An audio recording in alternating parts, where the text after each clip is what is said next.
नमस्कार दोस्तों। आज मैं आपसे बात करने वाला हूँ असेंडिंग ऑर्डर और डिसेंडिंग ऑर्डर के बारे में। बहुत सारे ऐसे स्टूडेंट होते हैं जो पूछते हैं कि सर असेंडिंग ऑर्डर और डिसेंडिंग ऑर्डर क्या होता है।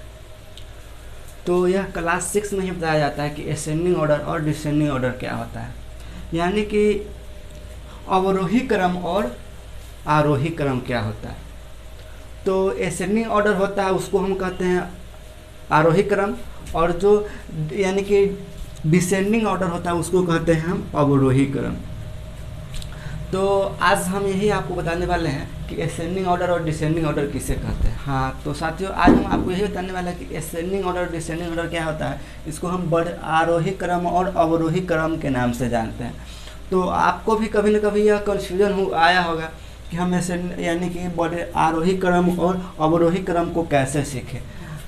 बहुत सारे ऐसे स्टूडेंट होते हैं जिनको नहीं पता होता है, फिर भी हम आपको बता देते हैं। जैसे कि मान लीजिए कि आपके पास ऐसा कोई नंबर दे देगा जिसमें आपको यह तो ज़रूर पता होगा कि इसमें बड़ा कौन है और छोटा कौन है। तो सबसे छोटा जो है यह है और सबसे बड़ा जो है यह है। तो यह तो आपको निकाल सकते हैं कि सबसे छोटा कौन है और बड़ा कौन है। इतना तो आप लोग जानते ही होइएगा कि इसमें सबसे बड़ा कौन है और सबसे छोटा कौन है। इतना जाने के बाद आप इसमें जरा भी देखिए, इसमें भी क्या है, सबसे बड़ा और छोटा को निकालना है। तो सबसे छोटा कौन है यह है और सबसे बड़ा कौन है यह है। तो यहाँ से हम यह तो जान सकते हैं कि सबसे बड़ा और सबसे छोटा कौन है। यहाँ से तो हम आराम से क्लियर हो जाएगा कि सबसे बड़ा और सबसे छोटा कौन है। अब हम बढ़ते हैं और आरोही क्रम पे, यानी कि असेंडिंग ऑर्डर पे। यानी कि जब बात आती है कि असेंडिंग ऑर्डर में हमको लिखना है, अवरोही क्रम में लिखता है। अवरोही क्रम को हम बढ़ते क्रम भी कहते हैं, यानी बढ़ते क्रम। मान लीजिए आपको एक एग्जांपल से समझाते हैं। जैसे कि हम लोग जन्म लिए, तो जन्म लिए तो क्या हुए, वहाँ से हम क्या किए, बढ़ना चालू किए। 1 साल के हुए, 2 साल के हुए, 3 साल के हुए, तो क्या हो गया, बढ़ रहे हैं हम। यहाँ से क्या हो रहा है, बढ़ रहे हैं। तो यह क्या कहलाएगा, असेंडिंग ऑर्डर कहलाएगा, यानी आरोही यानी कि हम ऊपर बढ़ रहे हैं। तो यह क्या कहलाएगा, आरोही क्रम कहलाएगा। इसी तरह से होता है अवरोही क्रम।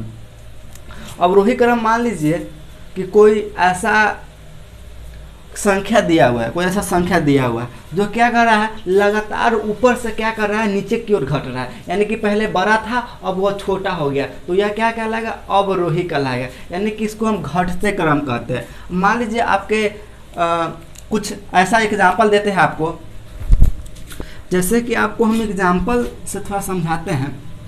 मान लीजिए आपके पास दे दिया 2 7 5 9 4, कहता है कि इसको आरोही क्रम में ले जाइए। तो आरोही क्रम में ले जाने के लिए क्या कर, आरोही सबसे पहले ये थोड़ा समझ लेते हैं कि जब आरोही कहेगा तो हम मेरे दिमाग में यह आना चाहिए कि वह बढ़ते क्रम में कह रहा है। जब हमें कहा जाए कि आरोही क्रम में लिखिए तो हमें सबसे पहले यह ध्यान में आना चाहिए कि वो क्या कह रहा है, बढ़ते क्रम में, यानी कि नीचे से लेकर ऊपर जाना है। क्या करना है, नीचे से लेकर ऊपर जाना है। तो क्या करेंगे, सबसे पहले के लिख लेंगे 2, यहाँ से लिख लेंगे 4, यहाँ से लिख लेंगे 5, यहाँ से लिख लेंगे 7 और यहाँ से लिख लेंगे 9। तो इसको हम क्या कहेंगे, आरोही क्रम कहेंगे। यानी कि जब कोई संख्या, जब कोई नंबर नीचे से ऊपर जाए तो उसको हम कहेंगे अब आरोही क्रम, और जब कोई संख्या ऊपर से नीचे की ओर घटते है तो उसको हम कहेंगे अवरोही क्रम।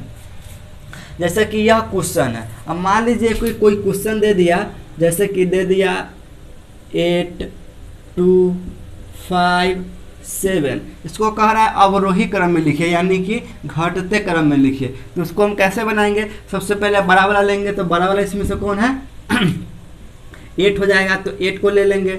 यहाँ से क्या हो जाएगा, 7 आ जाएगा, तो 7 को ले लेंगे। यहाँ से 5 को ले लेंगे और यहाँ से 2 को ले लेंगे। तो यह क्या हो जाएगा, यह हो जाएगा अवरोही क्रम, यानी कि घटते हुए क्रम, यानी कि डिसेंडिंग ऑर्डर। तो यही होता है डिसेंडिंग ऑर्डर और असेंडिंग ऑर्डर। जैसे कि यह क्वेश्चन 6 क्लास के बुक में दिया हुआ है, आप लोग देखिएगा तो आप लोगों को पता चलेगा। जैसे कि यह क्वेश्चन दिया हुआ है, कहता है कि इसको यानी कि अवरोही क्रम आरोही क्रम यानी कि बढ़ते क्रम में लिखिए।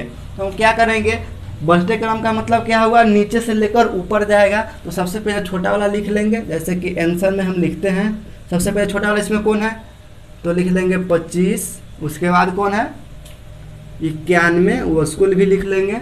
उसके बाद क्या है 217, तो 217 को भी लिख लिए। उसके बाद क्या है 326, तो 326 को लिख लिए। और उसके बाद क्या है 434, 434 को लिख लिए। तो यह क्या हो गया, आंसर आ गया। यहाँ तक ये हो गया आंसर आपका, इस यहाँ तक आ गया। यानी कि इसका क्या ही लिखा गया, बढ़ते क्रम में लिखा गया। और क्या करा इसको घटते क्रम यानी कि अवरोही क्रम में। इसमें सबसे छोटा वाला ये थे, तो इसमें क्या लेंगे सबसे बड़ा वाला लेंगे। सबसे बड़ा वाला कौन है, तो 625 है, आंसर में लिखेंगे 629। उसके बाद कौन है देखते हैं 256। उसके बाद कौन है 127, 127। उसके बाद कौन है 91। उसके बाद कौन है 39। तो यहाँ से क्या हो जाएगा, यह क्वेश्चन बन जाएगा। तो आप लोग देखे हैं कि अवरोही क्रम और आरोही क्रम और अवरोही क्रम यानी कि बढ़ते क्रम और घटते क्रम, असेंडिंग ऑर्डर और डिसेंडिंग ऑर्डर। तो यहाँ से आप थोड़ा समझिएगा। और यह वीडियो को अगर एक बार नहीं समझ में आ रहा है, 2 बार देखेगा, 3 बार देखेगा, आपको समझ में आ जाएगा। तो आई होप आप लोगों को असेंडिंग ऑर्डर और डिसेंडिंग ऑर्डर समझ में आ गया होगा। अब जो अगली क्लास आएगी वह आएगी कि 2 अंक की सबसे बड़ी संख्या क्या होती है, 2 अंक की सबसे छोटी संख्या क्या होती है, 10 अंक की सबसे बड़ी संख्या क्या होगी, 10 अंक की सबसे छोटी संख्या क्या होगी, 15 अंक की सबसे बड़ी क्या संख्या हो सकती है, 15 अंक की सबसे छोटी संख्या क्या होती है। तो अगले क्लास में ही बताया जाएगा। अगर हमारे चैनल पर आप पहली बार है तो इस चैनल को सब्सक्राइब कर लीजिए और बेल आइकन को प्रेस कर लीजिएगा, जिससे हमारी नई आने वाली वीडियो का नोटिफिकेशन सबसे पहले आप तक जाएगा। तो आपसे मिलते हैं नेक्स्ट क्लास में। जय हिंद, जय भारत।